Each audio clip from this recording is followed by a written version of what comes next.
timer on my first word. I'm on the con side, and I negate the resolve that the U.S. should stop supplying Saudi Arabia with weapons. The framework of this debate is maintaining regional stability. The side that aims to provide the longest-term stability and create peace in the Middle Eastern region ought to win the debate. This leads me to my sole contention, Russia intervention.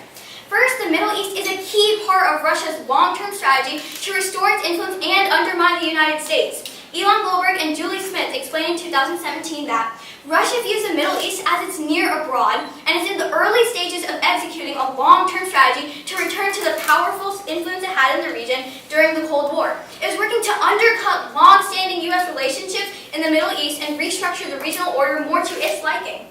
And arms sales are a key mechanism for Moscow in this battle. Anna Borshevskaya argues in 2017 that the Middle East region has emerged in recent years as Moscow's second most important arms market, and Moscow has made great strides in this region, especially in recent years. Arms sales matter to the Kremlin because they are a major source of financial gain, but also a tactical foreign policy instrument for wielding influence. Russia's arms are well made, sometimes on par with the U.S., and well suited for the region's needs. These armaments are also more affordable than Western weaponry. Russian arms come with few strings attached and are a great choice when a country wants to diversify away from the West. And this trend specifically applies to Saudi Arabia, which is looking to diversify its arms supply to include Russia. Jeff Daniels reports, Saudi Arabia is pushing to diversify its source of arms suppliers, and the Russians are more than happy to help. Moscow is intensifying efforts to capture business from the Saudis. The global arms market has changed, where Saudi Arabia has explored other arms deals with U.S. competitors in Russia. Ending U.S. arms sales is only going to drive KSA to buy arms from Russia. This is empirically proven. Daniels continues, when the Obama administration put a halt to weapons sales, that move led the Saudis to start looking elsewhere for weapons technology, including Russia. There are three major impacts. First, it makes the Yemen conflict much, much worse, because Saudi Arabia will no longer be bound by U.S. restrictions. Derek Chollet and Elon Goldberg write in November that the end result will be the Saudis will be less restrained because they will no longer feel the need to acquiesce to U.S. requests. But the Russians will step in and supply them with less accurate weapons that will likely just kill more Yemen. When the United States sells Saudi Arabia arms, they have a contract attached to the arms deals, restricting Saudi Arabia from using the weapons for nuclear means. However, Russia does not have such a requirement. So if Saudi Arabia gets their arms from them, they're free to use it for any means, and they can worsen the humanitarian crisis in Yemen. This increases civilian casualties and the humanitarian crisis. Elon Goldberg argues in 2018, rather than walk away from Yemen, they will buy Russian bombs or use less sophisticated weapons that will kill even more civilians. Civilian deaths and the threat of famine will actually get worse. Already an alarmingly 22.2 million people in Yemen need some kind of humanitarian or protection assistance. Second, great power war. Russia gaining influence over U.S. allies could disrupt the global balance of power, risking conflict. Robert Kagan notes in 2017, Russia and China pose the greatest challenge to the relatively peaceful and prosperous international order. If they were to accomplish their aims, the world would return to competing great powers clashing over the spheres of interest. These were the conditions that produced the fertile ground for two destructive world wars. The result was an unprecedented global calamity. Third, Russia will use the funds to expand its military modernization efforts. Jonathan Calvary explains, a smart arms transfer policy would strangle Russia, which needs arms supports to fund its aggressive but underfunded military modernization plans. It is in America's best interest to choke off as large a percentage of the Russian export market as possible, judges, and this causes Russian military intervention in multiple countries. Russia intends to develop the capability to operate against several neighbors at once, and that can cause a massive loss of life. More than 4 million people are already in need of humanitarian assistance, and this will make it much worse. Therefore, judges, I strongly urge you to vote for the con side.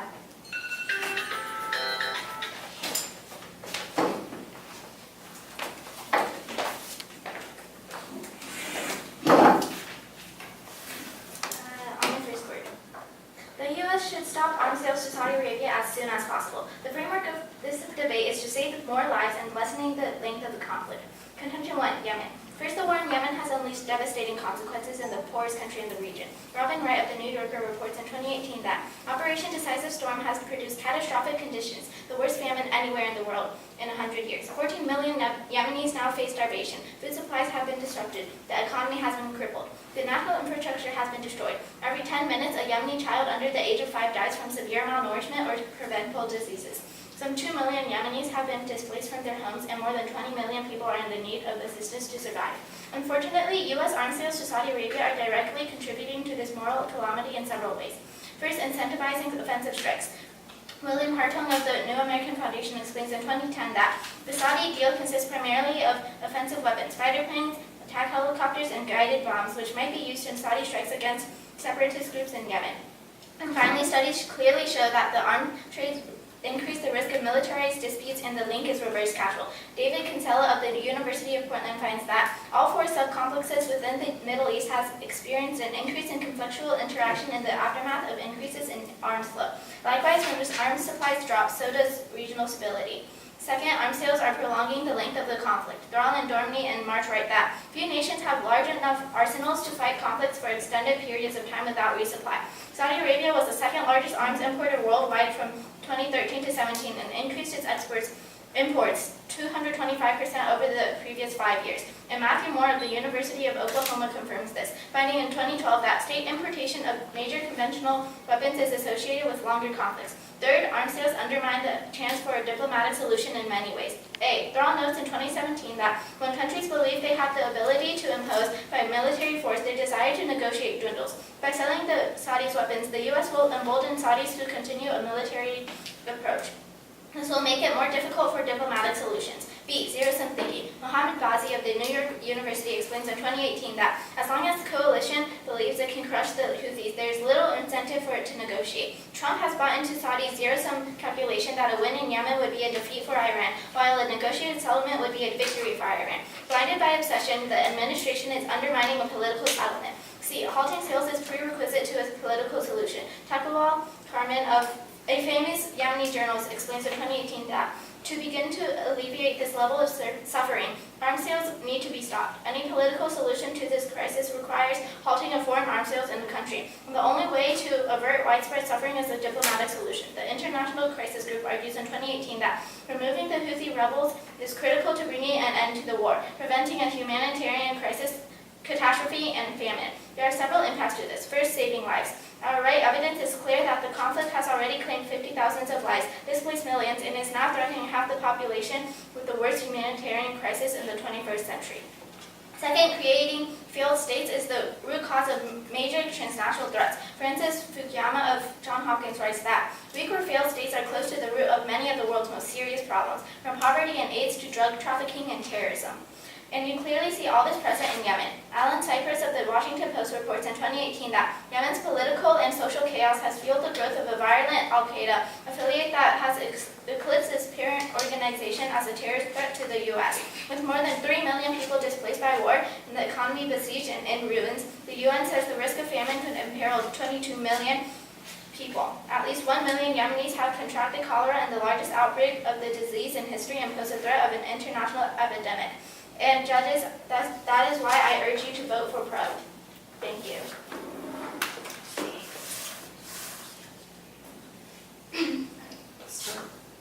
Okay, since I spoke first, may I please have the first question? Yes. So you say diplomacy numerous times in your contention, but when has diplomacy ever solved a war? Like take World War, Cold War. A side has always won when one side is more powerful, so how will diplomacy ever work?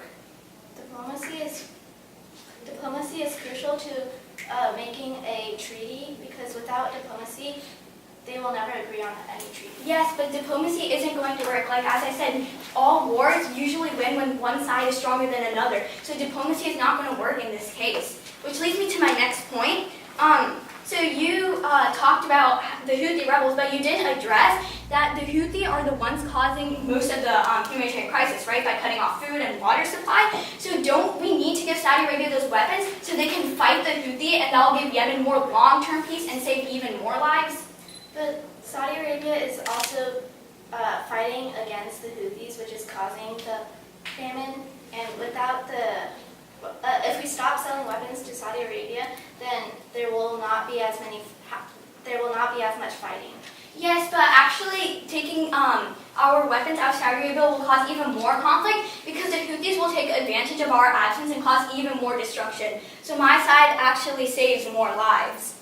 No, because there will not be as much fighting, so then Houthis will not kill as much people. How will there not be as much fighting? The Houthi will actually go into Saudi Arabia and kill more people. Yes, but could you please address mine first? How do you know that there will not be more fighting? Won't it actually cause more because the Houthi will spread into other countries, cause more terrorism, more terrorist groups will rise, Yemen will just sink under? Yemen is our top priority. We need to make sure that Yemenis have a stable living.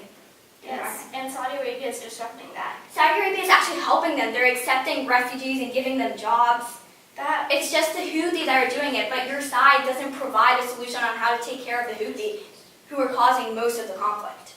Yemenis are facing starvation because of the weapons from the U.S. May I please ask the question? Yes. So, how stable is Saudi Arabia's economy? Is it strong enough to support the change between U.S. weapons and Russian weapons?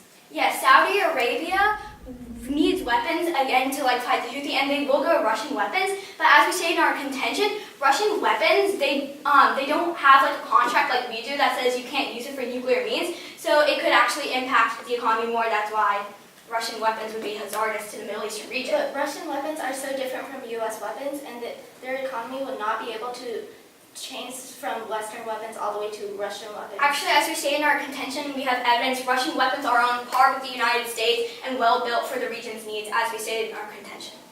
Yes, well, actually no, because wouldn't they use UK weapons as well because they're already partners with United? Time's up. Is everyone ready? Okay, on my first word. My opponent's contention, Yemen, states that many people are dying because we are sending weapons to Saudi Arabia. This is flawed because, one, even if the U.S. stops sending weapons to Saudi, it won't have much of an effect. If we stop giving them weapons, Saudi would be desperate for another trading partner. Russia would be the first country they'd turn to. Russia and Saudi have a similar government structure, and Russia is one of the most powerful countries in the world. This would be a bigger risk than the airstrikes due to the fact that Russia could give Saudi Arabia nuclear and unreliable weapons. The U.S. made a deal with the Saudis requiring them not to use weapons for nuclear means. So if we stop trading with Saudi, even more dangerous things could happen in Yemen with unreliable weapons. 2. The U.S. is actually helping to stop the airstrikes in Yemen. We have been preventing many airstrikes that could have hit and killed more people in Yemen. Fatima Laswar from the National Interest writes in 2018, the U.S. military played a critical role in safeguarding the Yemeni civilians by identifying non-military and civilian facilities for the coalition so that these are not accidentally targeted by airstrikes. This shows that without the U.S., Yemen would be even worse than it is now. We have been protecting them with our defense systems.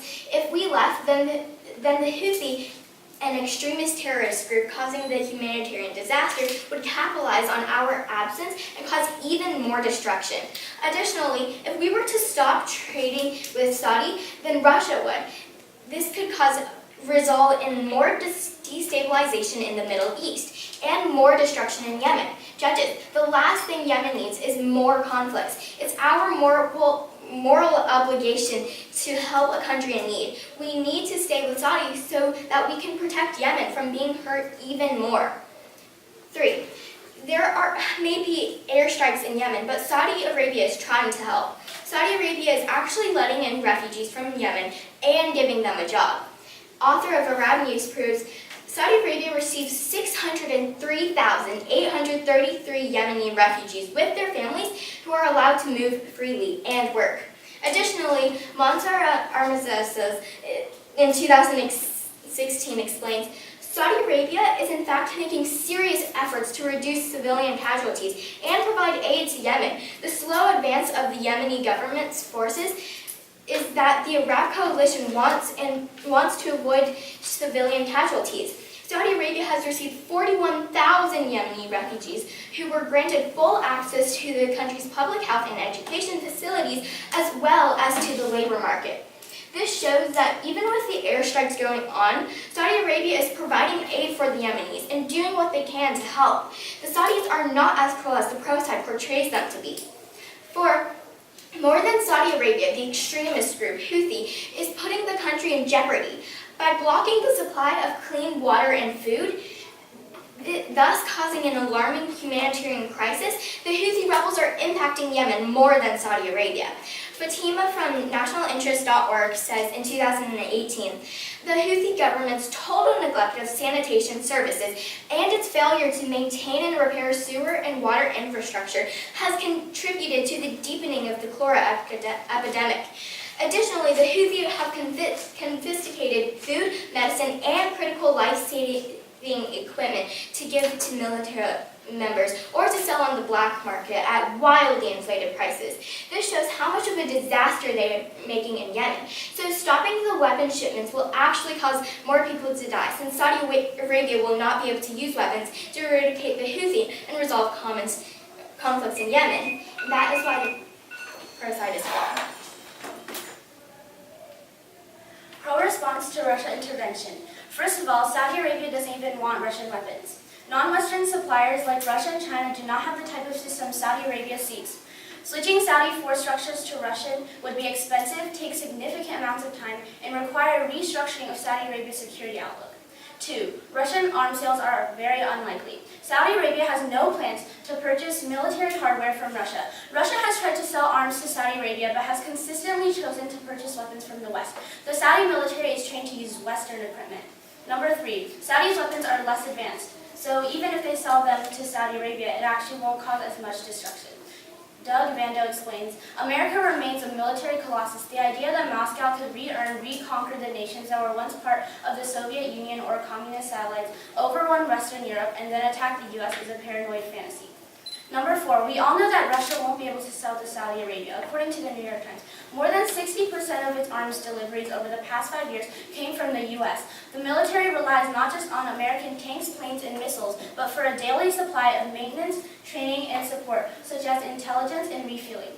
Almost all of Saudi Arabia's remaining exports come from Europe. Transforming the Saudi military to employ Russian weapons would cost a fortune, require years of retraining, and would greatly reduce its military power. Russia cannot produce next-generation fighter aircraft, tanks, and infantry fighting vehicles for its own armed forces, much less for the export market. Furthermore, you also said that you said that the Russians create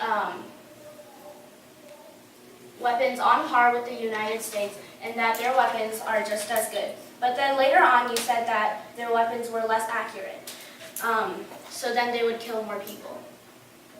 And lastly, to go against your point, their whole case is empirically denied. Obama stopped arms sales to Saudi Arabia, and it did not cause Russia to fill in.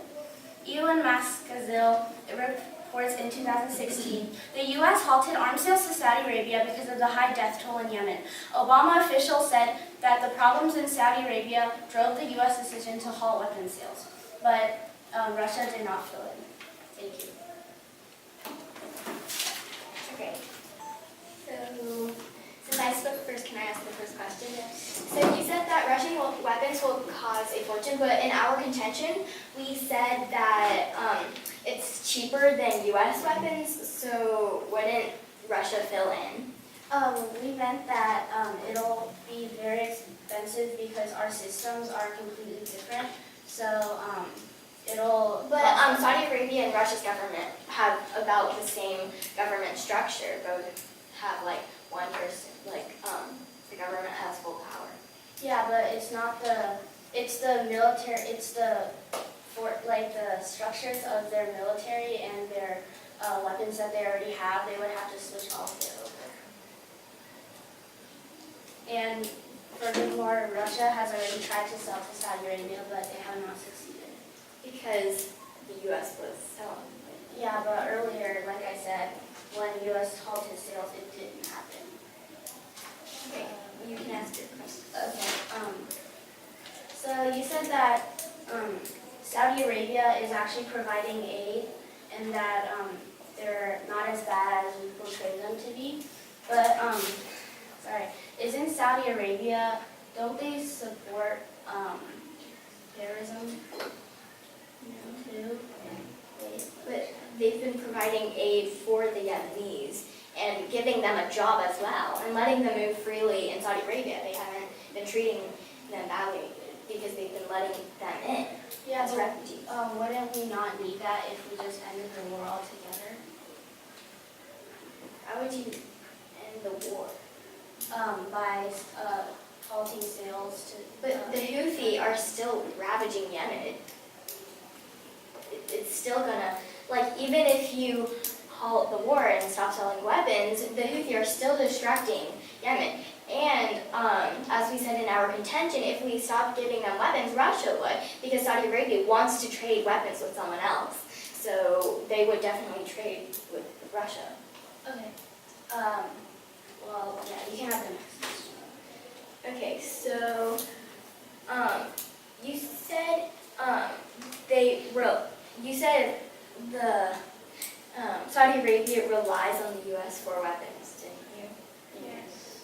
But like if that actually goes with our contention, because if they rely on our weapons, then if they rely on another country's weapons, they would definitely want to trade weapons with someone else if we leave them. Yeah, So if they would still have weapons. But they rely on our weapons, but we actually have proof that that actually when we first of all they would probably buy from the UK.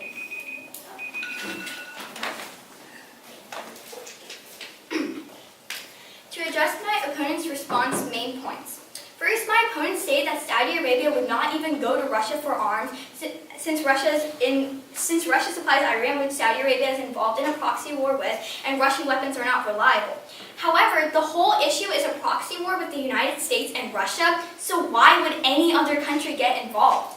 The last thing any country would need is to get involved in one of the worst humanitarian crises. That leaves Russia as the only viable option for Saudi Arabia to get arms from, since they have such an interest in the Middle East and want to gain more control, as we stated in our contentions.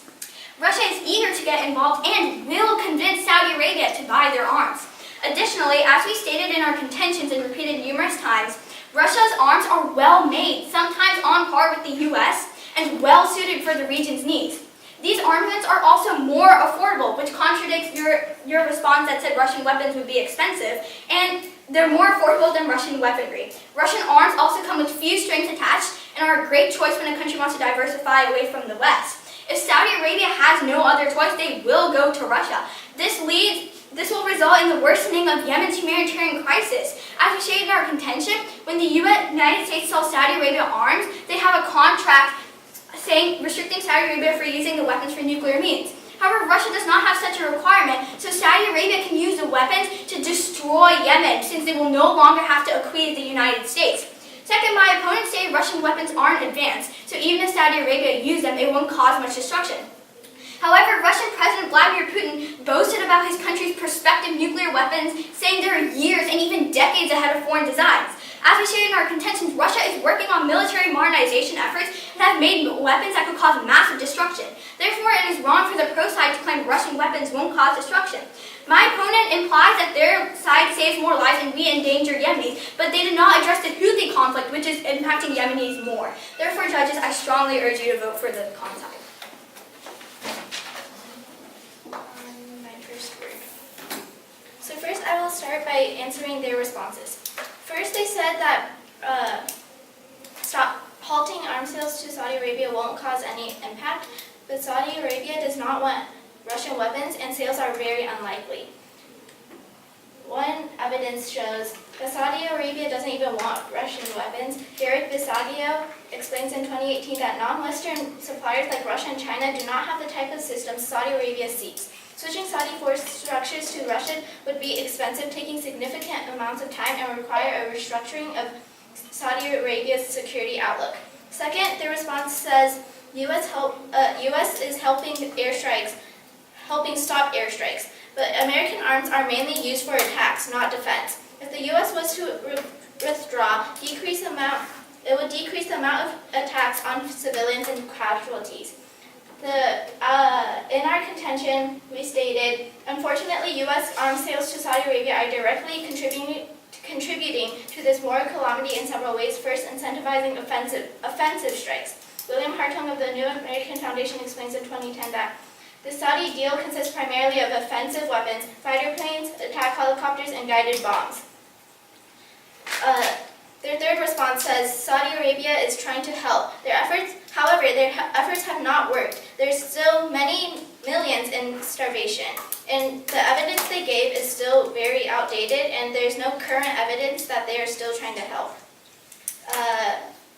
Our contention to Yemen, however, shows that by stopping arms sales, we will save more lives by lessening the length of the conflict, and Russian weapons would not do as much harm, and so they will not want to switch to Russian weapons. Thank you.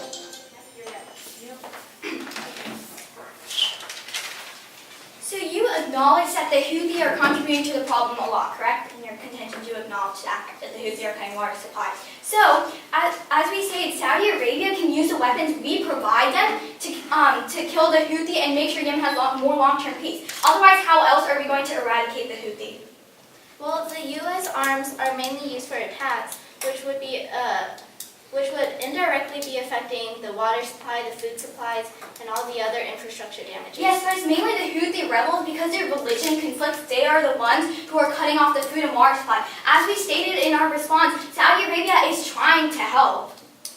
But can we ask a question connected to that? Yes. Okay, so you said that earlier that Saudi Arabia is trying to help them, right? Yes. But in your summary, you said that they would no longer have to acquiesce to U.S. restrictions like nuclear weapons. So if they're trying to help, then why would they want to kill more people by buying more destructive weapons? Yes, I have an answer to that. So the U.S. and Saudi Arabia are kind of working together to help Yemen, but Russia has been known for its nuclear weapons. Think back to the Cold War. They were threatening the United States with nuclear weapons. With Russia, it's unpredictable. They can convince Saudi Arabia, and they don't have any restrictions like we stated, so they can use those weapons to bomb, to kill more Yemenis. So our contention actually provides a way by eradicating the Houthi that will save more lives and create more long-term stability in Yemen, which is the most important thing. Don't lives matter most, judges? Yeah, but the Russians want to sell weapons to the Saudi Arabians. They don't want to bomb the Yemens. They're trying to sell weapons to And the also, Saudis. But we didn't want to bomb Yemen either, but Yeah, Russian weapons have no contract, so Saudi Arabia can use that to bomb Yemen. And we're not saying Russia will Yeah, bomb Yemen. but you said earlier that Saudi Arabia wanted to help people by not killing them, right? Yeah, that's because they're under U.S. influence right now. Right now, we in the United States, we and Saudi Arabia together, we're trying to help Yemen because Yemeni lives matter most to our side. But you said that Russian weapons are on par with the U.S., but Yes. then earlier you said that Russian weapons are less accurate and will destroy more. Isn't Yeah, that they're very contradictory? but they're as like high tech, but they're not as reliable. Yeah, but don't those That doesn't make sense. They're like they're really powerful, so they have weapons and they might not they probably will not have that agreement. Russian influence Saudi will Arabia. impact them more. The reason why is because the United States, we have a positive influence. We're trying to help Yemen, but Saudi Arabia can turn. Everyone's minds can change. Wait, so you said that Russian weapons are on par, but then it will harm more people? Yeah, if they're on par, then they can use that to hurt more people. Okay, and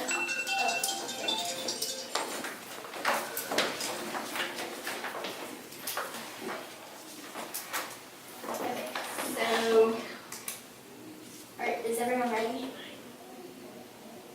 On to my first word. The viewpoint of this debate should be maintaining regional stability. Stability helps create peace and an overall better world. The side that provides the most stability, specifically long-term, should win the debate. My opponent's contention Yemen does not provide long-term stability because they do not solve the root cause of the disaster in Yemen. The main sustaining cause are the Houthi rebels. To support Iran, they are the ones cutting food and water supply. By taking away the weapons which could be used to fight and eradicate the Houthi, the pro side is just letting more people die in Yemen. Stopping the sale of arms won't solve the Houthi problem. They will continue to ruin the lives of Yemenis. The pro side wants to take away weapons that could be the arms that would gradually be solving the crisis. The pro side does not even provide a viable solution for short-term stability, since they have no solution for the Houthi problem. The first step to solving the Yemeni crisis is to continue the arms sales to abolish the Houthi. My opponent clearly does not provide the longest-term stability in the Middle East. My team's contention, Russia intervention, however, does correspond with the viewpoint. We believe that if we stop selling arms to Saudi Arabia, it could be dangerous. The arms we sell to Saudi could be the key to saving the crisis in Yemen. The United States' advanced high-tech and reliable weapons can be used to fight the terrorism and the Houthi, which is the main cause of the disasters in Yemen, since they are causing many civilian deaths. In fact, approximately 2,000 people have been dying in Yemen per month. Without our team's solution to use weapons to eradicate the Houthi, the stability would get worse and worse in the Middle East. My team clearly wants to stabilize the Middle East the most and for a long term, which is the aim of this debate. Therefore, judges, the side who creates the best solution for the longest term stability, because that is what should happen in the Middle East because they are very unstabilized right now, should win the debate because without stability, the impact is death of innocent civilians. On my first word. Judge, you should vote for Pro because of these reasons. First of all, I'm going to weigh our impact. Our impacts are much bigger. If we do not stop selling weapons to Saudi Arabia, millions more will die, and the worst humanitarian crisis in the world in 100 years will only get worse. Our opponents say that Russia will only fill in if we stop selling to Saudi Arabia, but they won't because it didn't happen when Obama halted sales, and furthermore, Saudi Arabia does not want their weapons. If you vote for Khan, then not only will the war get worse, but millions will die. Compared to millions will die. Now I'm going to focus on our contention Yemen. Like my partner said in her first speech, we know from credible studies that when arms sales drop, so does regional instability. We are also prolonging the conflict, and we know that not selling to Saudi Arabia will stop that. Furthermore, we are preventing a diplomatic solution by selling arms to Saudi Arabia. When countries are able to get the things they want with force, they are much less likely to negotiate. We need a diplomatic solution for peace. Now I'm going to extend my responses. Saudi Arabia, like we said, Saudi Arabia does not want Russian weapons because they are not on par with their structure, and they will not, and it'll be very expensive. Next, in their summary, they said that they'll no longer have to acquiesce to U.S. restrictions. But you said earlier that Saudis want to help Yemen. So why would they try to kill more people by bombing them with nuclear weapons? And if you vote for Pro, millions of people will be saved from starvation, curable diseases, and death instead of leaving them to die from a civil war that is supposed to be helping them from the Houthis when really it is killing them. Thank you.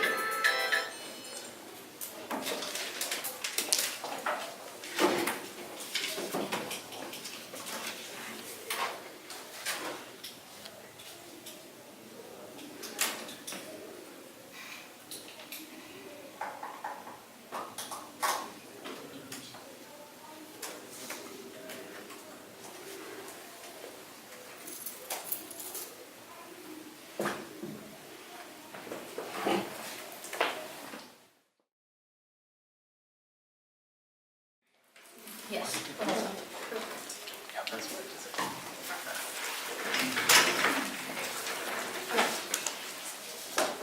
Josh, are you ready? Are you ready?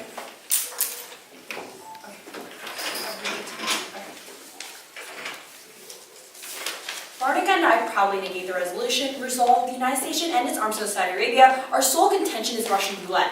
First, the Middle East is a key part of Russia's long-term strategy to restore its influence and undermine the United States. Smith 17, Russia views the Middle East as its near abroad and is in the early stages of executing a long-term strategy to return to the powerful influence it had in the region during the Cold War. It is working to undercut long-standing U.S. relationships in the Middle East, and arms sales will serve as a key mechanism for Moscow in this battle. Brzezinski 17, arms sales matter to the Kremlin because they are a major source of financial gain, but also a tactical foreign policy instrument for wielding influence. Russia's arms are one-made, sometimes on par with the U.S., and well suited for the region's needs. These armaments are also more affordable than Western weaponry, and this trend specifically applies to Saudi Arabia, which is looking to diversify its arms supply to include Russia. Daniel 17, Saudi Arabia is pushing to diversify its source of arms supplies, and the Russians are more than happy to help. Moscow is intensifying efforts to capture business from the Saudis. The global arms market has changed, where Saudi Arabia has explored other arms deals with U.S. competitors in Russia, and this means that Russia will fill in for the U.S. and Saudi Arabia. It is empirically proven. Daniel 17 furthers, when the Obama administration put a halt to weapons sales, the move led the Saudis to start looking elsewhere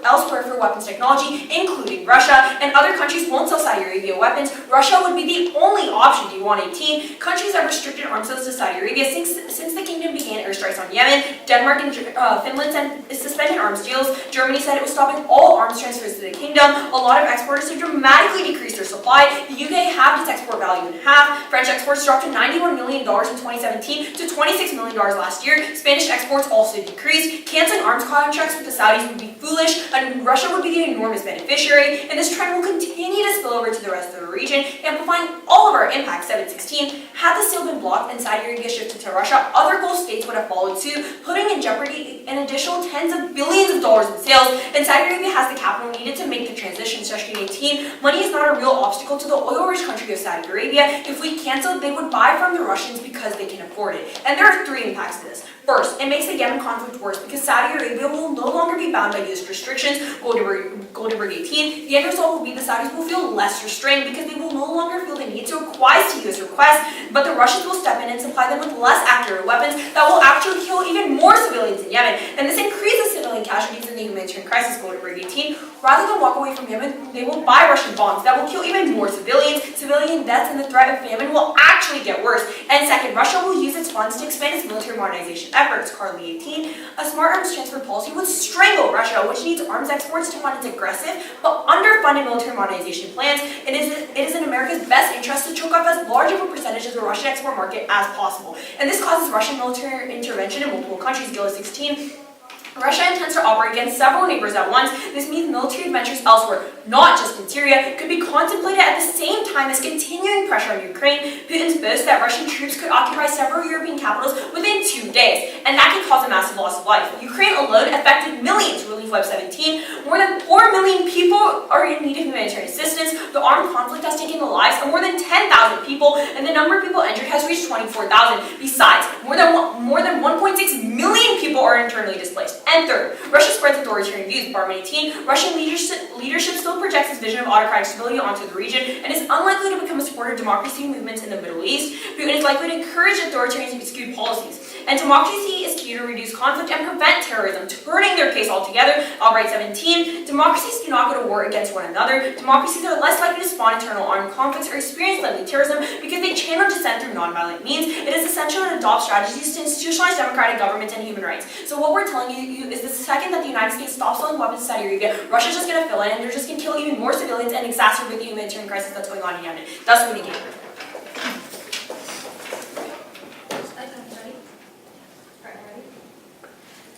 I'll be starting on my first word.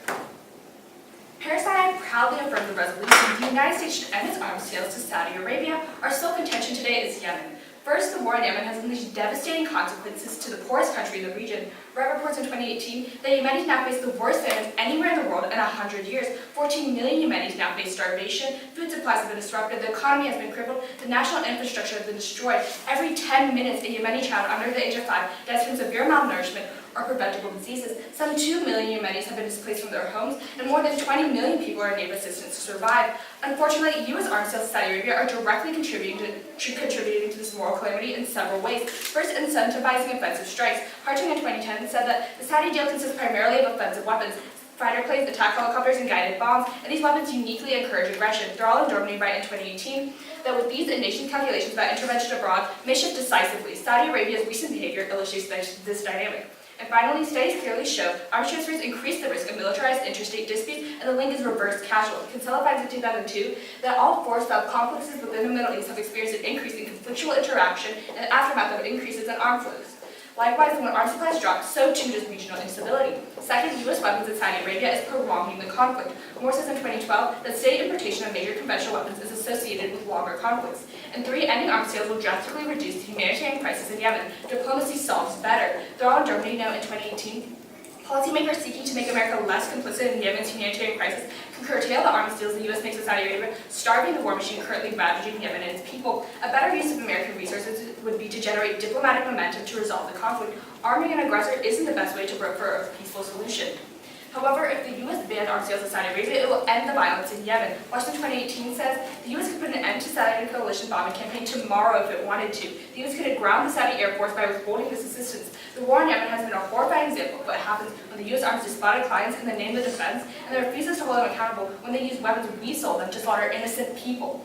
Without banning arms sales to Saudi Arabia, we see a few major impacts. Number one, U.S. weapons directly kill thousands of innocent civilians. Human Rights Watch says in 2019, 6,872 civilians had been killed and 10,768 wounded, the majority by Saudi Arabia-led coalition airstrikes. Number two, humanitarian crisis. The war in Yemen could kill millions through lack of food and health care. According to the OCHA, an alarming 22.2 million people in Yemen are needing some kind of humanitarian or protection assistance, 16 million lack access to safe water and sanitation, and 16.4 million lack access to adequate healthcare. Number three, and specifically in Yemen, a cholera outbreak is devastating the country. Erickson reports the Red Cross reported that 1 million Yemenis have contracted cholera. It's the largest cholera outbreak in world history. Number four, supporting terrorism and human rights abuses. Gathering Senado explained in 2017, Saudi Arabia has spent billions of dollars spreading their extreme ideology around the world, creating fertile ground for ISIS and Al-Qaeda to recruit, while providing direct support to terror groups who pose a direct threat to the U.S. The Trump administration talks tough against ISIS and terrorism while selling weapons to and praising countries that beheads dissidents, oppresses women, persecutes religious minorities, atheists, and LGBT people, and is the greatest supporter of terror groups like Al-Qaeda and ISIS in the world. Arms deals will enable Saudi Arabia to use U.S.-made weapons in their war crimes against many civilians in a brutal civil war and continue perpetuating human rights atrocities. Number five, we have a moral obligation to protect human rights. They give life value. Mr. Rice says, human rights ensure that all humans are treated with a certain level of dignity. Human rights allow minorities to voice their concerns. Rights include the right to food, good health, and education. Human rights ensure that people live a meaningful life, and thus we strongly urge a pro-ballot.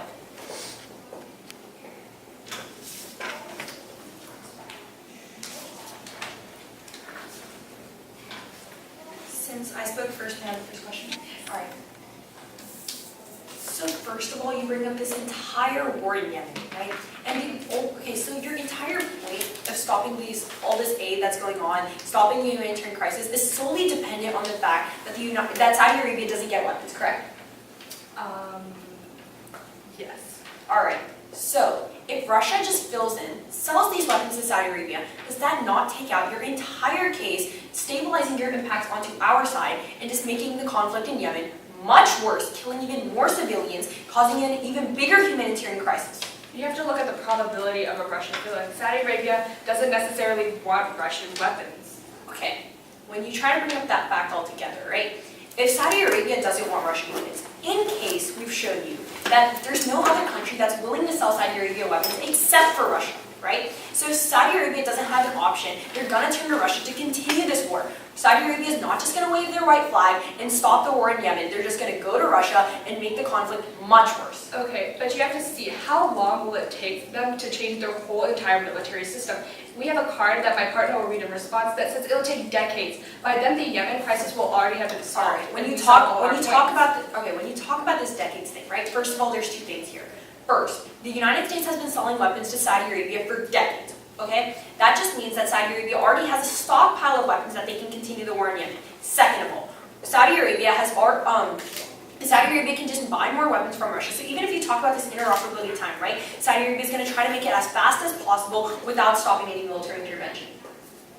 That still doesn't help the fact that it will take decades. Even if Russia tries to move fast, it doesn't stop the fact that... But we tell you that there's going to be a stockpile of weapons, correct? Saudi Arabia is still going to have the weapons to continue the war that's going on in Yemen. At the end of the day, a gun is a gun, right? Saudi Arabia is still going to have the guns that the United States sold to Saudi Arabia, and they're just going to use these weapons to continue the war in Yemen, which is just going to kill even more civilians. Well, you're talking about guns. We're not talking about guns. We're talking about the airstrikes that are happening in Yemen. Okay, Their air force will be grounded because they need intelligence from the U.S. When you talk about this airstrikes, right? You talk about this resupply.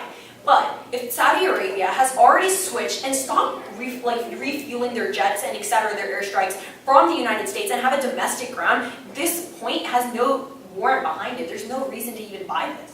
What do you mean? Because, okay, I have a card that will show you that what happened to Saudi Arabia already has the domestic needs to resupply and refuel, right? When you talk about this resupply that the United States needs to sell weapons to Saudi Arabia to continue the war, right? Saudi Arabia still already has all this like oil refueling, military, etc. to continue the war that's going on in Yemen. So even if you talk about the United States stopping sales, Saudi Arabia already has like all this military needed to continue the war in Yemen. So even if this time that you're talking about, again, the United States has Saudi Arabia already has a stockpile of weapons, and by the time Russia fills in, the war in Yemen is just going to continue, right? And even overall, we show you that leverage, right? The United States has, okay.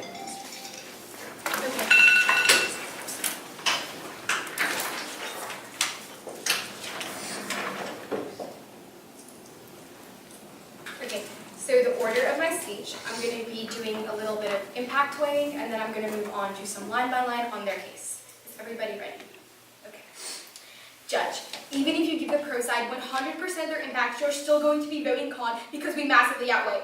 8 on scope. Russia filling will have a global scale impact. Russian military modernization will expand across the rest of Europe. This will create wars, take millions of lives, devastate the environment, and destroy human rights. So I would say not only is affirming going to be making the war in Yemen so much worse and creating proxy wars, but you're literally sending millions of people in Europe to their death because of Russian expansion. And B, on time frame. Russia fill-in is guaranteed to happen. You can look back to Obama's reign when he stopped arms to Saudi Arabia for a mere 6 months. Saudi Arabia jumped straight to Russia. There's nothing saying that this won't happen right now and again. And C, on moral obligation. Russian arms to Saudi Arabia will only result in A, the exacerbation of proxy wars, and B, the perpetuation of authoritarian regimes. And this is uniquely bad because if we spread authoritarian security policies, you're seeing a decreased value to human life, and value to human life outweighs all their impacts. So I would say, Judge, not only are we helping people and saving their lives, but additionally we're protecting the very value and quality of their life. We would contend that the pro isn't even stalling for anything. At a very minimum, there's wiping the U.S. hands clean of Yemeni blood. They are helping these Yemenis in any way. I will address that later in my response speech.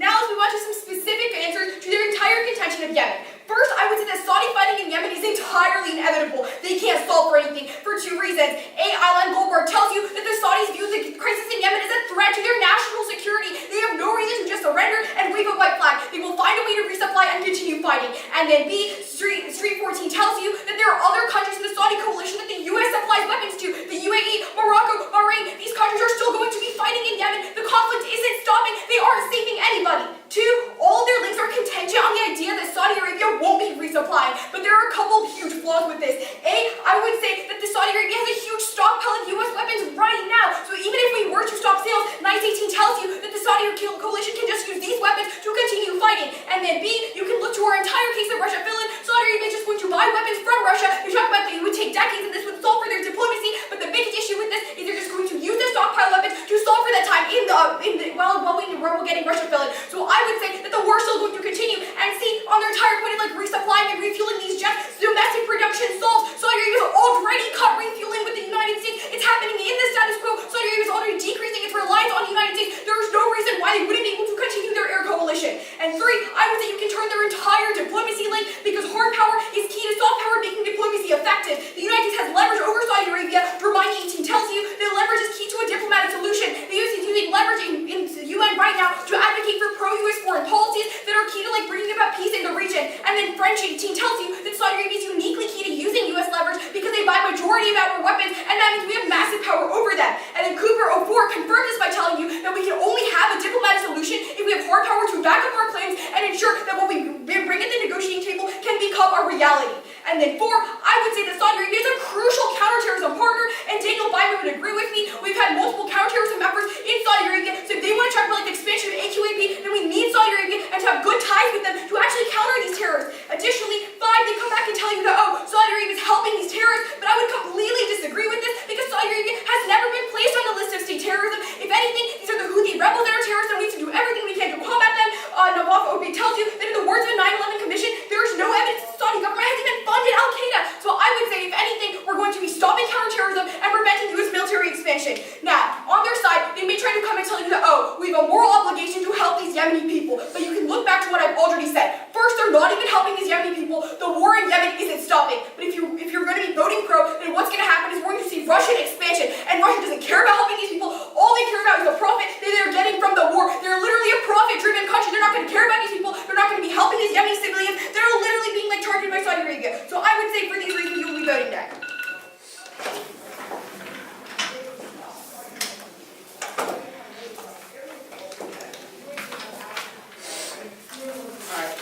my order of speech will be first starting by weighing and see why our impacts outweigh theirs, and then moving on to specific responses. Is everyone ready? Yes, ma'am. I will begin my first word.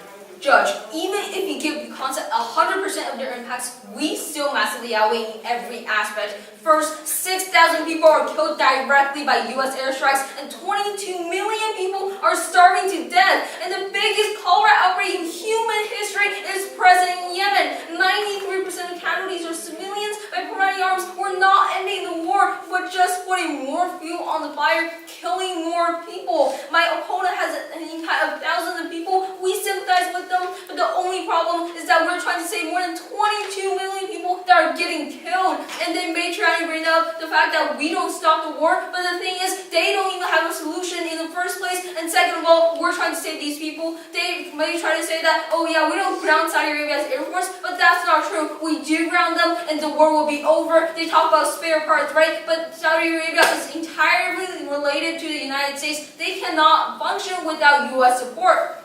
And second, we have a moral obligation to reject human rights insults by both Saudi Arabia and the Houthis. We tell you that Saudi Arabia is a human rights insulter. They are the sponsor of terrorism, and that's why we need to end this conflict and stop the killing of 22 million people that are currently dying. They don't have an impact. And third, on time frame, Yemen is the most urgent issue in this whole entire round. It's been going on for 4 years, and every 10 minutes a child dies. So whoever solves the conflict in Yemen should be the winner of this debate. Again, the concept don't have a solution to this ongoing problem that's killing people, but we do, and their response doesn't stand here. We end the war instantly and stop the killing instantly. It's a guaranteed termination. And now moving on to specific responses.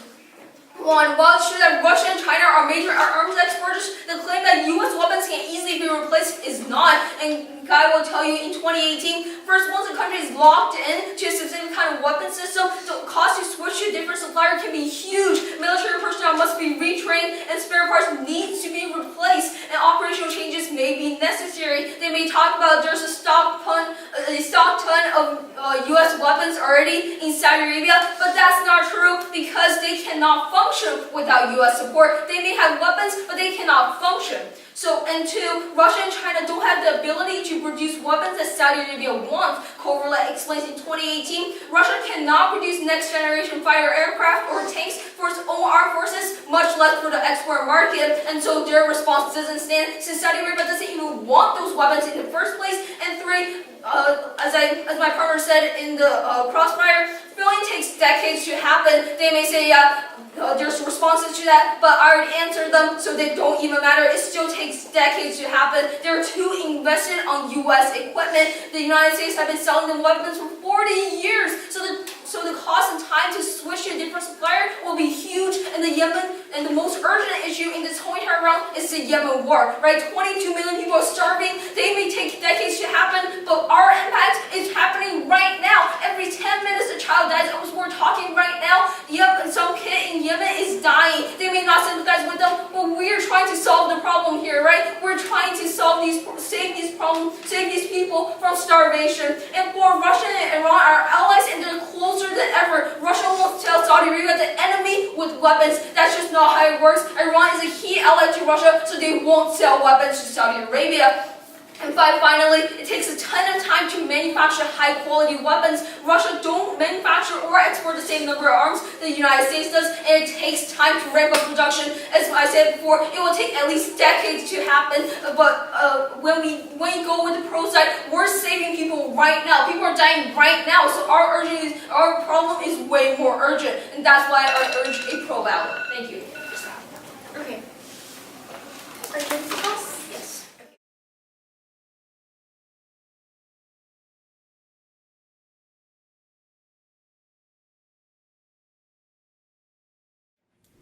Yep. Okay, so the order is going to be weighing at the top and then front line. So my time will begin. Now, Judge, you need to vote on the argument that we talk about of Yemen destabilization, because we talk about these ground troops and these soldiers, and we have a moral obligation to protect this from happening. And also we talk about this Russian brilliant argument. And this completely turns to the case, because we're going to see more civilian deaths, more destabilization and more of a humanitarian crisis. And they bring up a few responses. Number one, to this ground troop argument, they talk about how Saudi Arabia can't fight without resupply.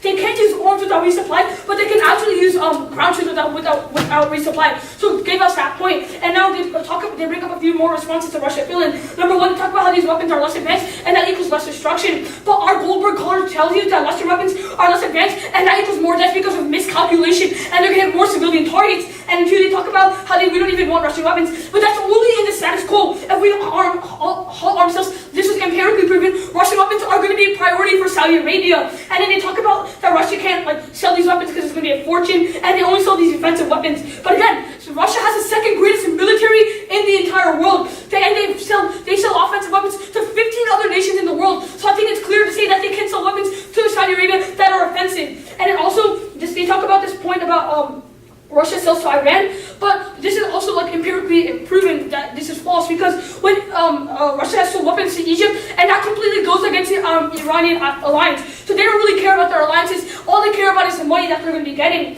And then also they talk about how takeover won't happen. Judge, they're only asserting this. You can't let them get away with this. They're just saying that it's not going to happen. But I said there's a double line. If Saudi Arabia is defenseless, we're going to see this Houthi takeover happen. Now moving on to their side of, let's address this entire argument of military-industrial complex. They have no solvency because it's only 18% of the debt that they're putting in the military-industrial complex. So don't let them get away with this. So therefore, we don't see any sort of materialization. And also now, under the formative world, other countries in the coalition will purchase U.S. weapons, meaning the pro has no solvency, such as the UAE. And for these reasons, Judge, you need to be voting for the Constitution. Yeah, let me take about 20 seconds of prep. Sure, just keep track of it.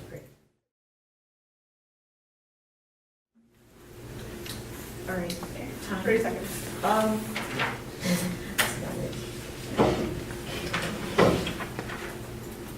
All right. So first, I'm just gonna give a brief off-camera map. I'm simply just going to be doing some impact comparison, and then I'll be going on to my case where I'm going to be responding to the responses. Then I'll be going on their flow and extending responses against their case. Good.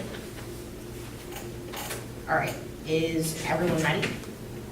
All right, then time shall begin now. Judge, we're comparing everything at the end of the day. You need to make sure that you're voting for the pro side, because our biggest point where we're talking to you about proxy wars, not only has this point gone uncontested throughout the entire point of the leaf summary, but it's also one of the biggest impacts inside this debate. We tell you about how arms sales through the fact of these military disputes is going to be causing tons of proxy wars throughout the region. This impact is going to be one of the biggest because proxy wars cause millions of casualties, but not only that, they also dropped our other impact where we're telling you about blowback, how we're going to be seeing anti-Americanism, and how this actually is breeding terrorism. We're going to go ahead and we provide you the evidence how currently right now to this status quo, we're seeing these people dying because of that, but then finally move on to the fact of Yemen, we're going to be seeing this humanitarian crisis, and we're going to be seeing this famine. Now finally, I'd like to go to the only two responses that go ahead and will extend is first of all that we don't provide a military materialization of our impacts. I clearly went ahead and I give you multiple impacts about proxy wars, blowback, and Yemen, and then second, they're only talking about how the only thing we provide is this quote-unquote military-industrial complex dent. Now first of all, I'd like to say, as I said inside the crossfire, it's not the dent. The fact that Saudi Arabia currently has a unique relationship with the military-industrial complex already goes ahead and is that entire point of uniqueness. But not only that, we go ahead and we talk to you about how the United States is one of the biggest and majority suppliers. So actually when we just say dent, we're just meaning that it takes up the majority of the best that it can. And then finally, when we're comparing both of the impacts, when we're comparing this to ground troops in Russia, the only fact is that we completely go ahead and outweigh because we're saving millions of lives. But then now I'd like to extend some responses against their case. Now first of all, they dropped the point where we're telling you that they won't be able to fight against their ground troops argument. So actually this point has not only gone uncontested throughout the summary, so that therefore they won't be able to fight. So don't go ahead and give them this point where they're trying to talk to you about Yemen destabilization. But then finally regarding Russia, Phil, now first of all, we like to say that they won't be able to afford new weapons right now. This is on the fact of time frame. It takes too much money. Now China will tell you how they're the second greatest military inside the world. But the simple fact is that if it takes too much money and too much time, you can't give them their impacts that because actually ours happened before theirs. So we want on time frame. And then second, on the fact of inoperability, they said that won't be able to affect it. And then finally regarding where we go ahead and we talk to you about Russia and Iran, they said that the past has gone ahead and disproved this, but this is a completely unique conflict because Russia is trying to spread their influence and it won't be able to happen, Judge. So therefore I strongly urge a pro ballot. Yeah. Okay.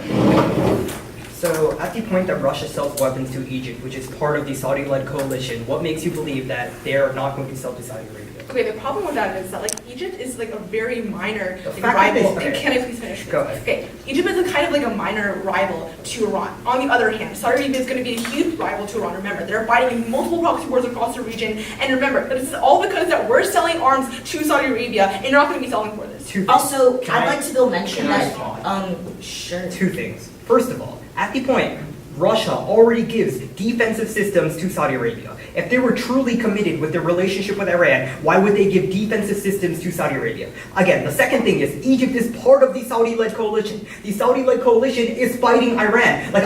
It just doesn't make any sense that Alright, Russia I won't sell can to try Saudi to Arabia. best, Bill, explain it to you as best as I can. So first of all, what we're disregarding, what we're talking about Russia, the fact is that you go ahead and you talk about how these defensive weapons and how they're being sold to them right now.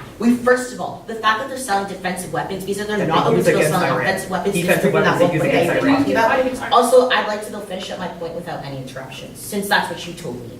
And then also regarding the other point, we go ahead and we specifically tell you that even regarding this conflict with Egypt, we go ahead and we tell you about how Iran and Saudi Arabia are the biggest rivals. You yourself said that Saudi Arabia would actually have the biggest incentive to build fight Iran. So I'm pretty sure it's clear that they're big rivals. They wouldn't want other people to build do that. Egypt is So therefore, fighting just under regard Saudi it. Arabia. They're It part of doesn't make Saudi any coalition. sense. They're part of the coalition. Why would Russia be giving weapons to other members of the Saudi-led coalition if they were so committed with their relationship with Iran? Okay, the It problem doesn't with make that any sense is at that all. Russia is definitely committed because as we show you. Okay, why do they sell to Can I- Iran? can I Why do they finish, sell to please? Saudi Can I Arabia? finish for once? Okay, thank you.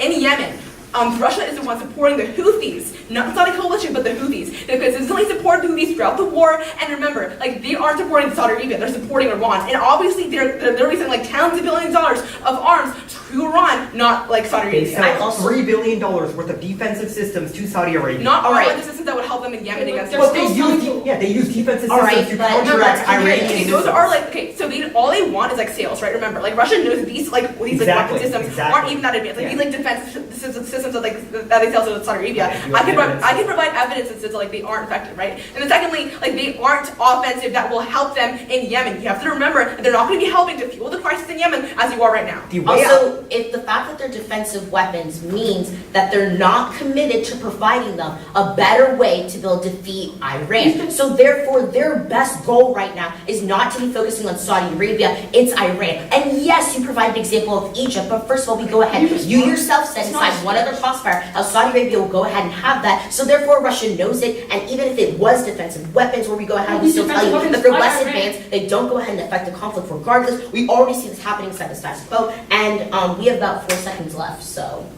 time. Okay, good. Alright.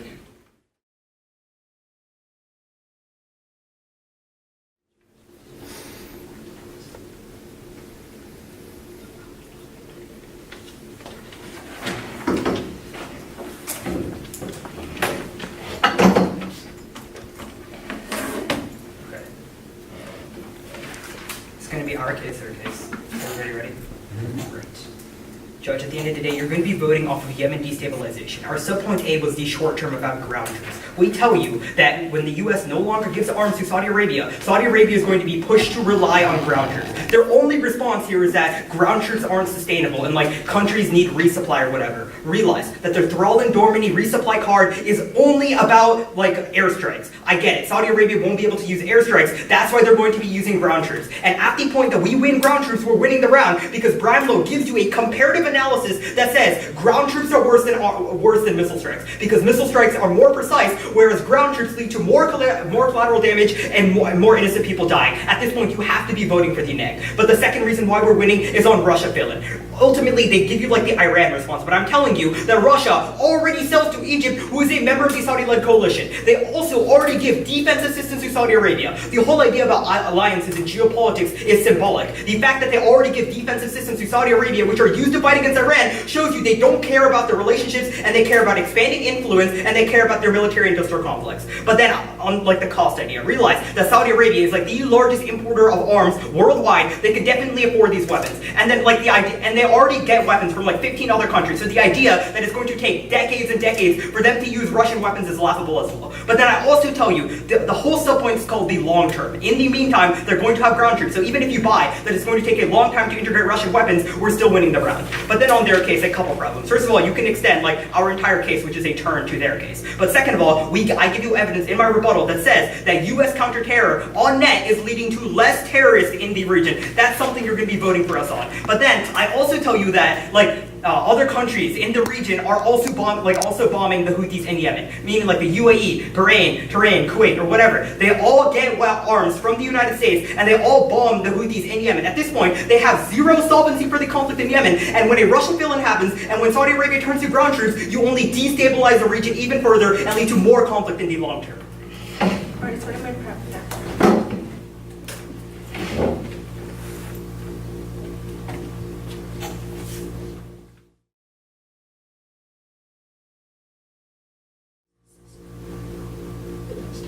Alright,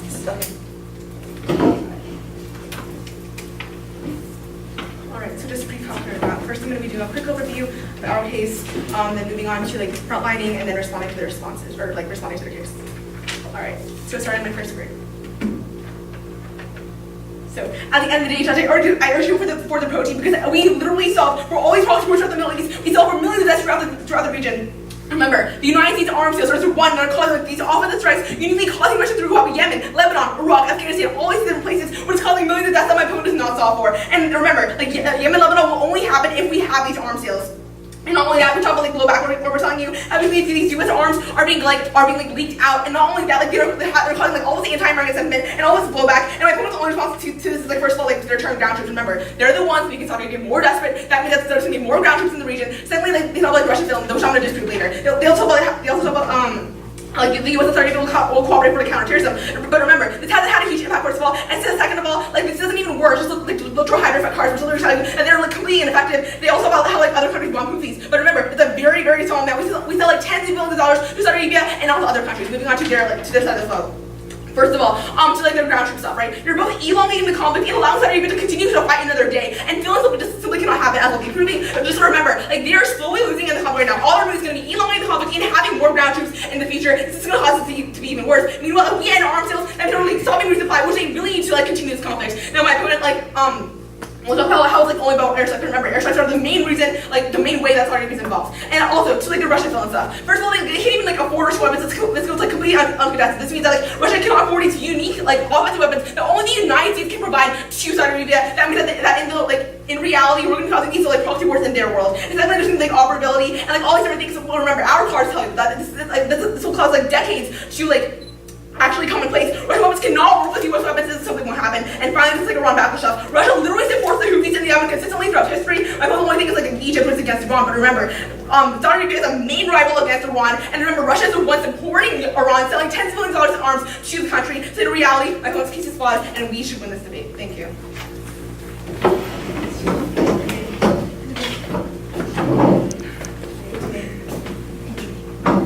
Thank you for judging us.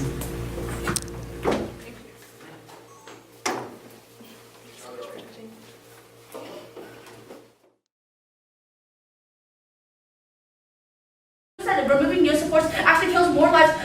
First is the Russian fill-in, second is Houthi rebels taking over.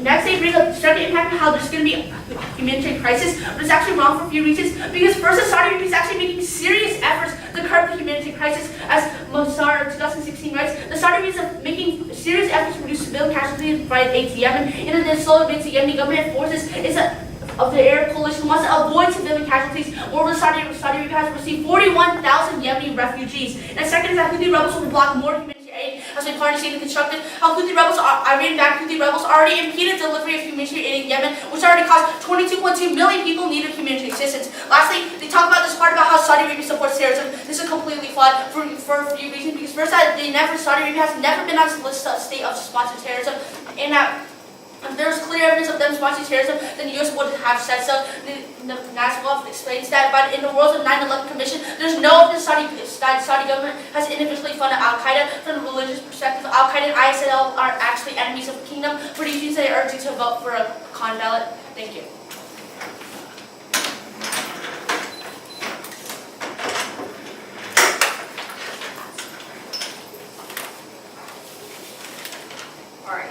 first start by weighing the impacts on both sides, and we'll see why we outweigh, and then moving on to specific responses. Is everyone ready? Alright, time to begin on my first part.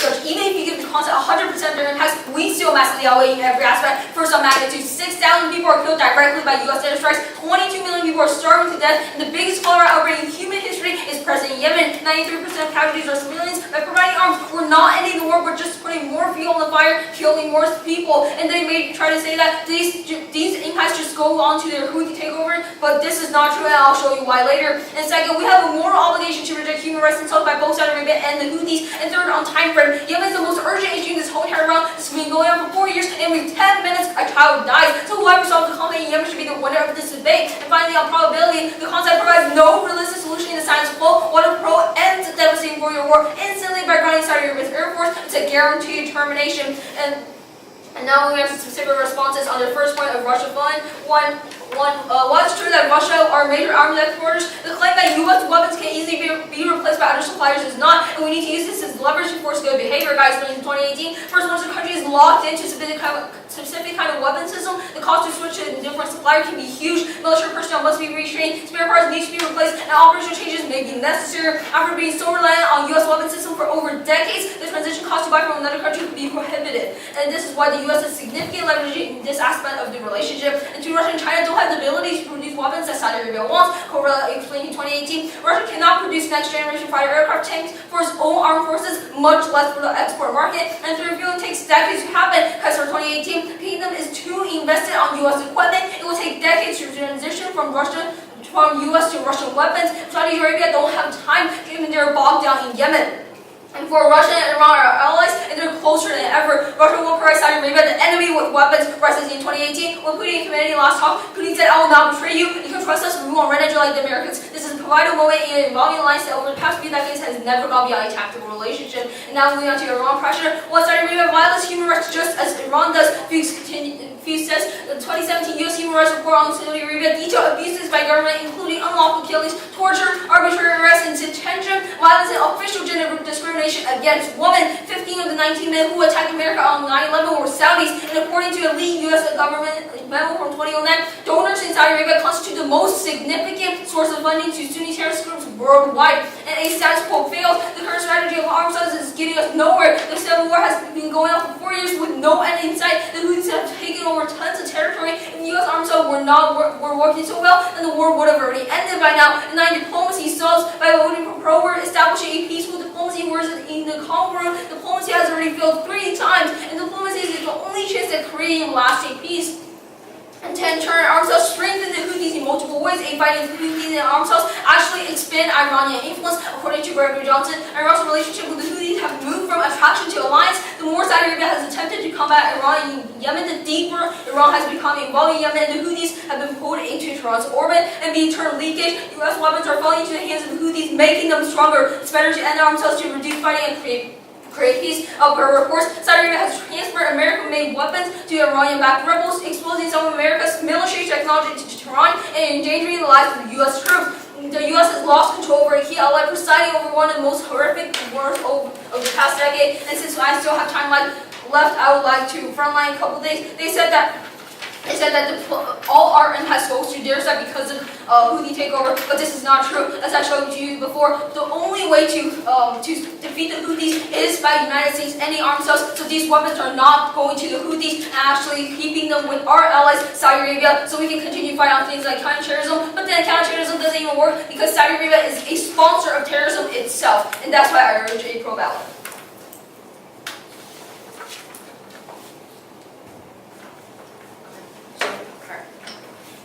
Start, I would like to address that.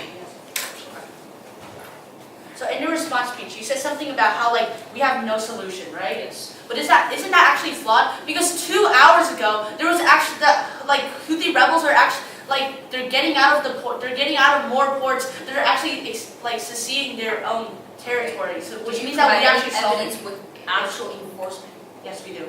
No, you don't. It just says they're getting out, but is there actual evidence that they're actually doing something? We've seen this a couple times, it has not worked. We've seen ceasefires, but it doesn't work. When was the last ceasefire that didn't work?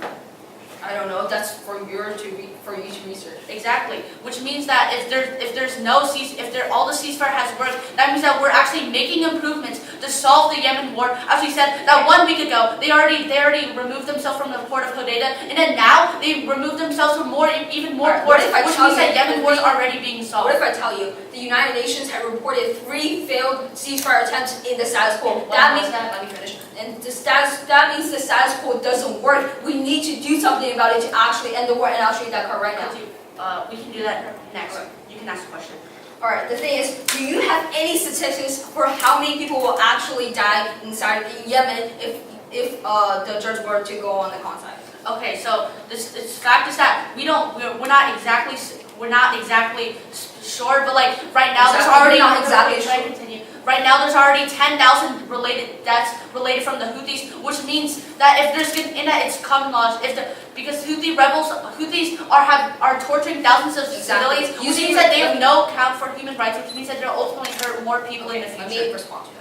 You said 10,000, right? But on the pro side, we're saying that 6,000 people are directly killed by U.S. airstrikes, and 22 million people are starving right now, plus the biggest cholera outbreak in human history. Yes, we agree with the part where you guys said of humanitarian crisis, that's one of our impacts. As we said, that Houthi rebels are actually blocking the ports, which means that the only way to solve this humanitarian crisis is by voting for the con side. That's not true. When voting for the pro side, you have 2 solutions to your problem. First, you ground Saudi Arabia's air force, and 2, you impose a diplomacy in which the conqueror we see, diplomacy has never worked. How will diplomacy work? Can you explain that? Alright, so the thing is, when we end arms out to Saudi Arabia, the Houthis are going to feel less threatened, therefore bring them to the negotiation. Are you sure they're going to go to the negotiation table? Do you Because have, actually in Right, our before I efforts, answer that it says question, that- do you have any evidence that they will go to the negotiation table if the judge were to go with the Yes, we concept? What's your evidence? Oh, it's right here. I'll show you in prep time. Okay, so can I ask a question? Okay, so you guys said how there's gonna be like, I'm sorry, how like Russian weapons won't fill in, right? Yes. How they're like unlikely and stuff. But if they're already why did Russian weapons, as we participated in the last crossfire, why did Russian Saudi Arabia go to Russia when? I'd like to see your card. Oh, what?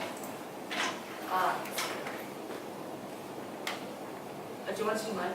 How it's going to solve it. Time begins.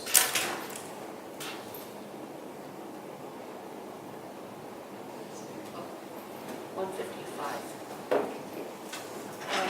We'll like to use prep time begins. Alright, Judge, we can begin with impacts. Even if you give the other side 100% of their impacts, we win on 2 things. One, Russia's going to fill in and make Yemen entirely worse. So multiply so if you vote for the pro, you're just multiplying all of the impacts that will happen multiplying all the impacts that are happening right now in Yemen. Secondly, Houthi takeover. Again, just triple all of these impacts because if the Houthis take over, it's just going to cause even worse. It's going to make everything in Yemen worse. You're going to see more and more people dying. Now, on to responses. Their first response is that they'd like to tell you that we'd have leverage to be able to make diplomacy if we stopped arms sales. This is wrong for one reason. First of all, 2 hours ago, we show you that a ceasefire has happened in Yemen. So leverage doesn't even matter when the con side is already solving for Yemen. The con side is already solving for Yemen. Their second response is that they'd also like to tell you that Saudi Arabia doesn't want Russian weapons. But you see that when we pull out of when the Obama administration halted 1 arms sale, keep in mind 1, they already went to Russia They already went to Russia to buy the S-400 deal. Now, moving on to their third response is that it will take decades, but it's not like Saudi Arabia is starting fresh. They already have a stockpile of U.S. weapons, so while the transition is happening, they will still have weapons They will still have weapons. Now they'd like to tell you that Russia and Iran are in alliance, but even when the U.S. sold weapons to Israel and Saudi Arabia during a time when Israel and Saudi Arabia war, nothing happened. But they'd also like to tell you that the Houthis are oppressed, are politically oppressed. But again, oppression doesn't justify terrorism.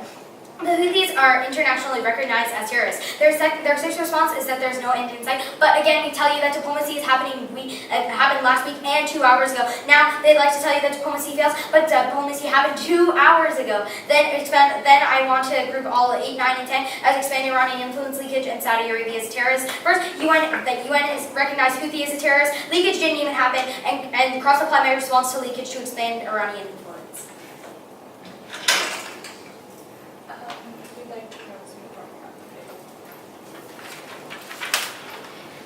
Oh, 112. Right. Okay, off time right now. I'll be starting with comparing both sides, and then move on to applying to my friends' responses, and in turn allows all students to my partners. Judge ready? Opponents ready? Partner ready? I'll be starting on my first word. Judge, this debate comes down to who saves the most lives. Civilians in Yemen are being murdered, they're starving and dying from preventable diseases. The United States is directly fueling this conflict. We have a moral obligation to reject this. The Kansai chooses to ignore this calamity. They are ignoring famine and death just because of their fear of Russia and the Houthis. We tell you that Russia filling won't have any impact because it would take too long, and Yemen's crisis will already be averted. Our opponents never responded to this, which means they agree. And the Houthis won't even be a problem because of diplomacy. The Houthis want a say in their government. They have a cause other than bloodshed, so they'll be willing to negotiate. But Judge, even if you overlook all our responses and buy the Kansai argument, they saved 10,000 people. We saved over 22 million. We clearly outweigh. Now moving on to responding to some of their responses.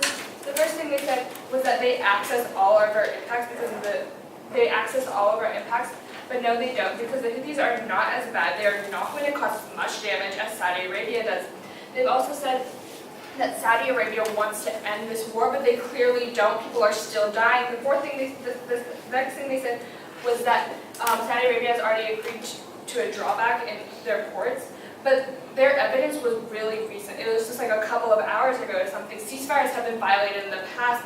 This is not working. This is not going to work. They've also said that we're just going to increase casualties with Russia filling. But the thing is, Yemen's crisis will already be averted, like I told you before. They also say that diplomacy with Houthis is going to happen on the Khan side, but the Houthis are going to see arms as a threat. They're not going to want to go with diplomacy. The second thing they said was that that peace is going to happen on the Khan side, but weapons do not equal peace. There's no correlation.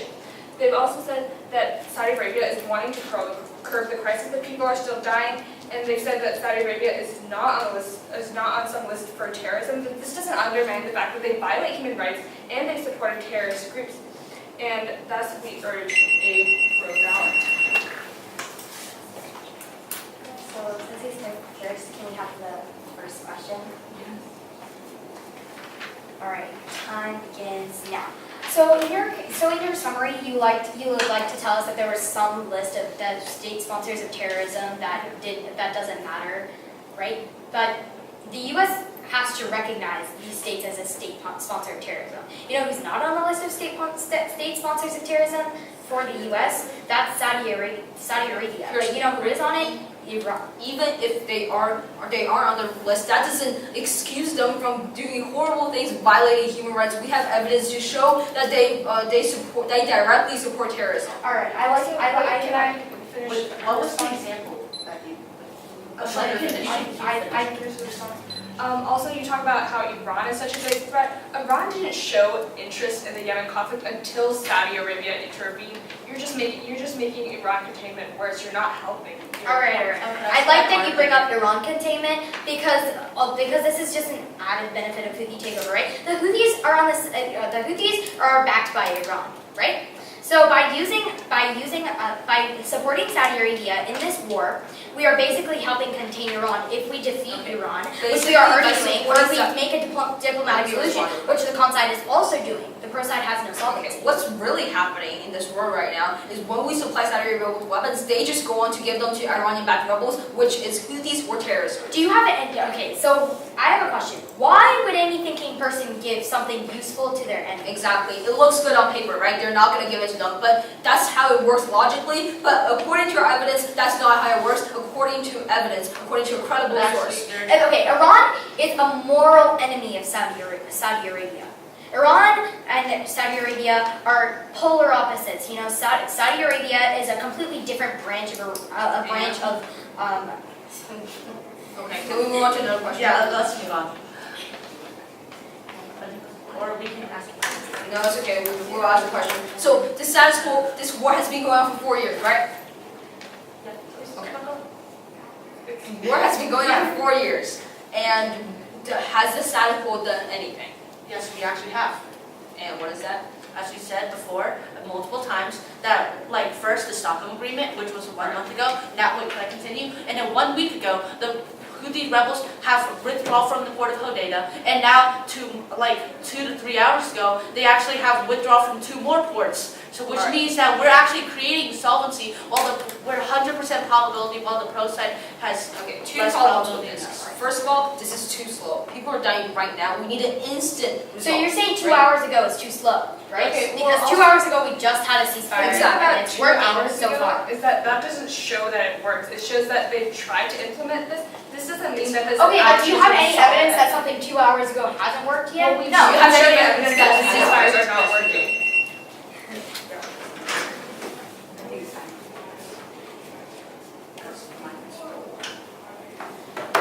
Okay, so before I start, the order of my speech is going to be impacts, solvency,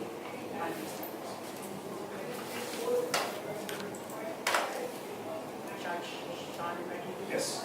I'm ready. So Judge, this debate has come down to lives. So in the end, we actually save more lives in the long term. First is about how like there's going to be Moscow Finland. How like if Russia fills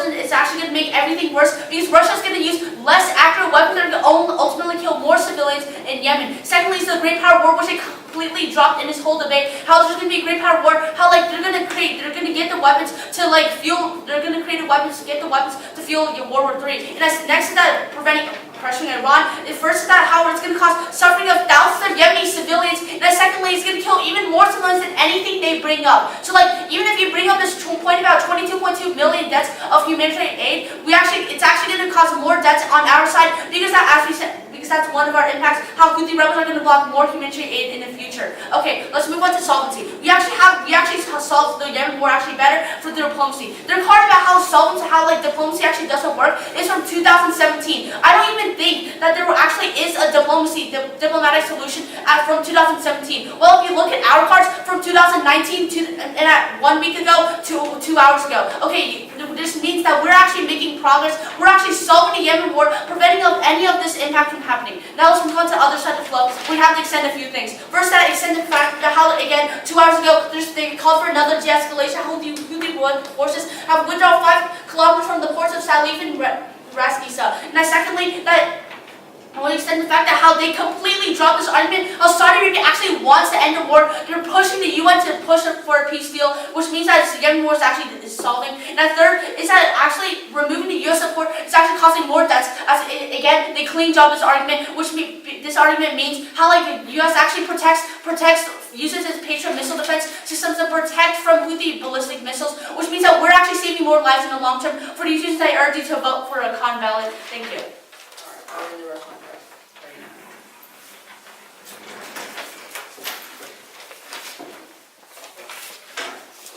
I'll first start by weighing the impacts on both sides and see again why we outweigh, and then moving on to my case and then theirs. Is everyone ready?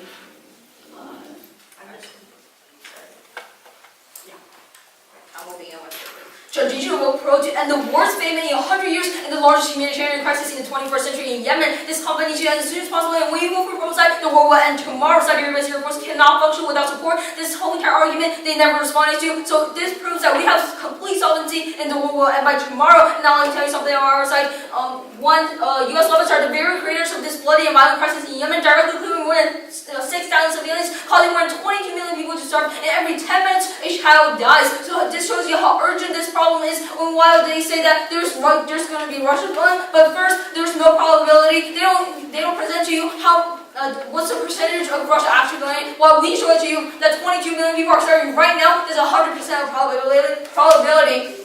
And then they said that Russia will just fill in, but again, time just just a decade time thing, so like it's gonna take a decade to happen, and then they keep on talking about the Obama thing, but again, it's just one weapon defense system. It's not the whole entire military. That's going to take decades. And three, U.S. weapons are directly sponsoring terrorism and abusing human rights, which escalates the crisis even more. And on top of that, we have a moral obligation to protect human rights. Nothing comes before lives and rights. Okay, now let's go back to how they said that this whole entire debate comes down to life, right? But they keep on saying that, oh yeah, with Houthi taking over in Russia, we're just gonna double and triple the impacts. But that's not true. They don't have any credible evidence that says they are actually going to double or triple it. The only credible evidence, they say that it's only thousands of lives, and while we provide you with evidence that says 22 million, so don't listen to the things they just made up. It's not true, right? And then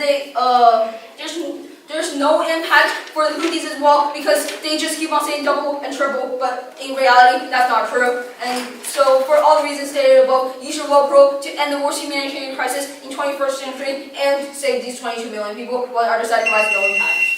Good job. Thank you. Good job. Thank you, Judge. It's funny how no Thank one you, used, Judge. it's funny how no one used the funnies.